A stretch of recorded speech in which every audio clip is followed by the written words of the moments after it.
Bom dia. É com grande felicidade hoje que eu começo essa fala falando da premiação que nós tivemos do Oscar, do filme Ainda Estou Aqui, né? Um filme brasileiro que remonta uma das histórias acontecidas durante o período da ditadura. Esse é um exemplo de o quanto a arte, a cultura, ela pode agregar na história de um povo. Porque é importante que a gente reflita, que a gente aprenda com a própria história, para que atrocidades como as que aconteceram durante a ditadura não voltem a acontecer. E nós temos aqui na nossa cidade algumas histórias que se passaram naquele período e eu gostaria de mencionar uma que é muito pessoal para mim, porque é sobre o meu pai. O meu pai, francano, na época sindicalista, ele foi caçado pela ditadura aqui na cidade de Franca. E assim como ele, alguns outros companheiros deles na época, que eram de sindicatos, de igreja, né, que tinham grupos de jovens que se reuniam para refletir o mundo, para exigir melhorias de qualidade de vida, eles foram oprimidos.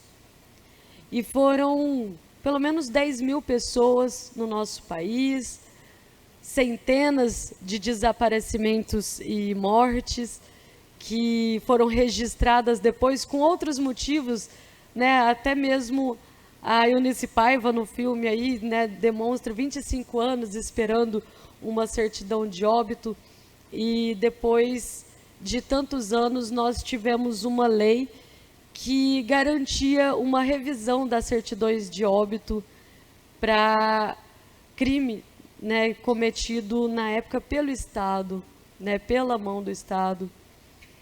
E isso é importante porque se a gente não reconhece o que teve de errado, a gente não sabe o que fazer para frente.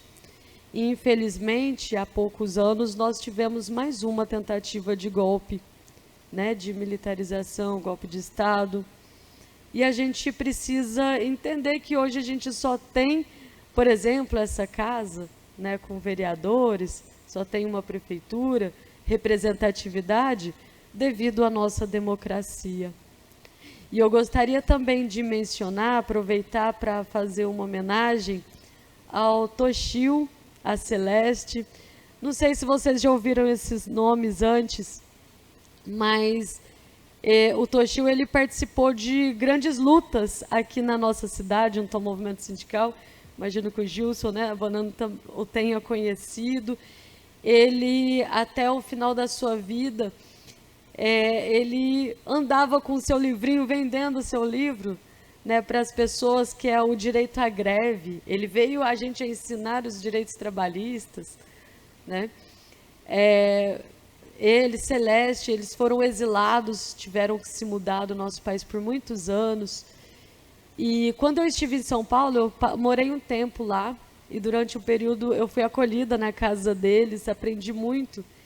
Ainda muito jovem, né, a Celeste, ela me dava carona às vezes. E eu lembro de uma vez a gente passando ali pela Estação da Luz, ela começou a tremer e a ter ataque de pânico. Ficou muito nervosa, eu perguntei se tudo bem, se queria que eu dirigisse, né? Ela falou, não, vamos passar rapidinho, daqui a pouco a gente já chega. E aí passaram-se mais alguns quarteirões, ela encostou para respirar.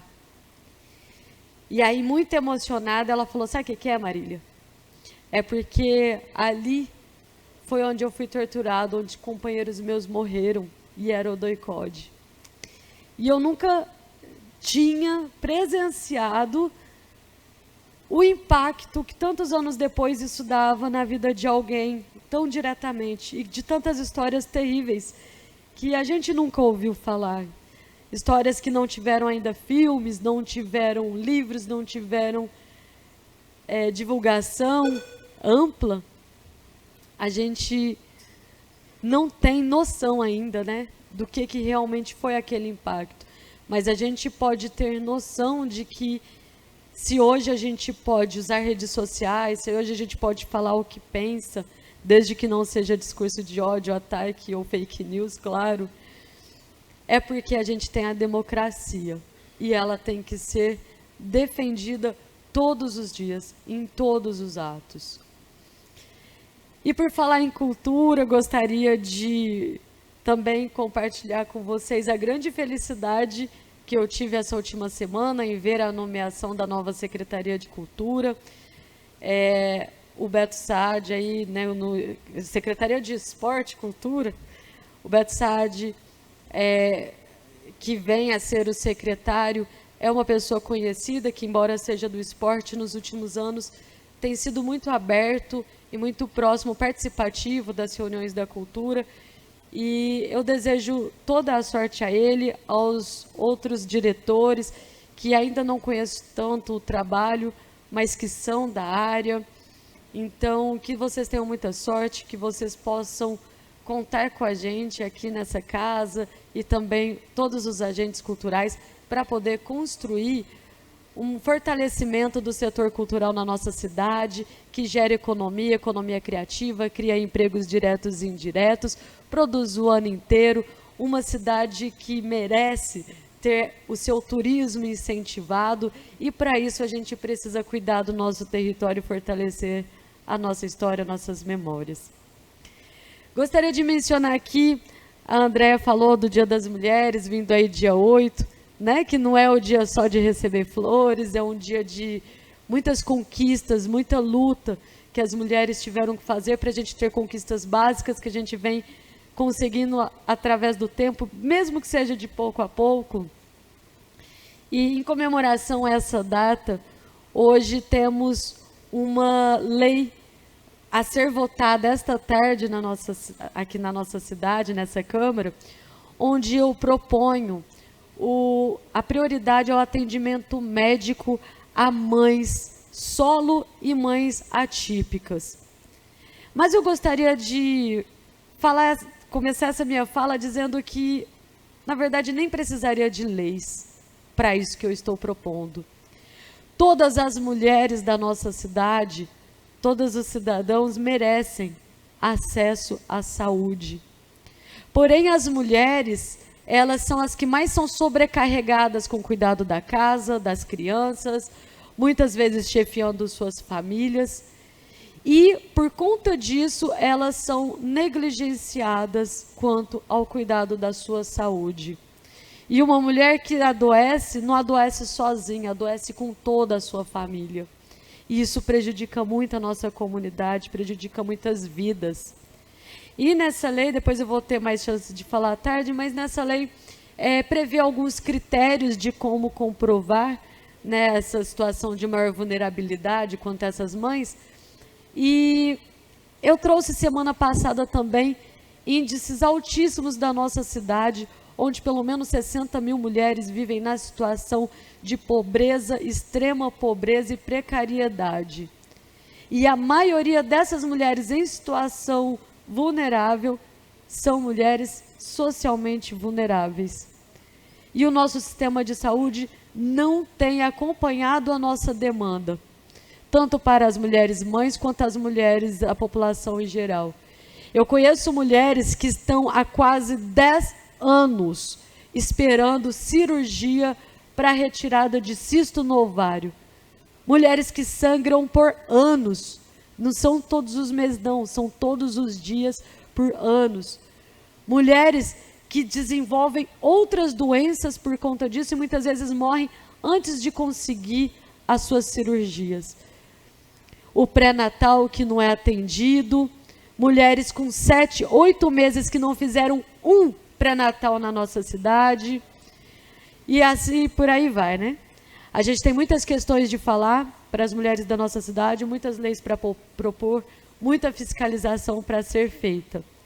Mas eu proponho aos meus colegas que a gente comece com essa iniciativa, que a gente possa olhar para as mães da nossa cidade, porque todos nós nascemos de uma mãe.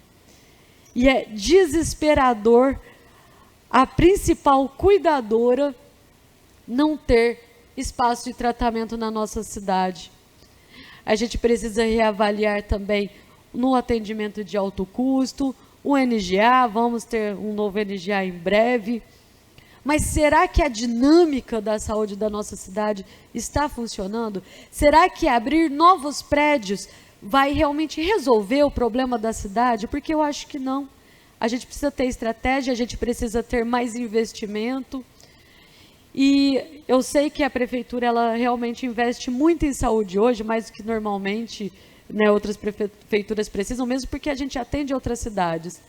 Mas a gente precisa olhar para isso com inteligência e seriedade. Então, será muito feliz ter esse Dia das Mulheres com uma decisão de quem olha para o nascimento e para as pessoas que iniciam e cuidam de todas as famílias. Muito obrigada.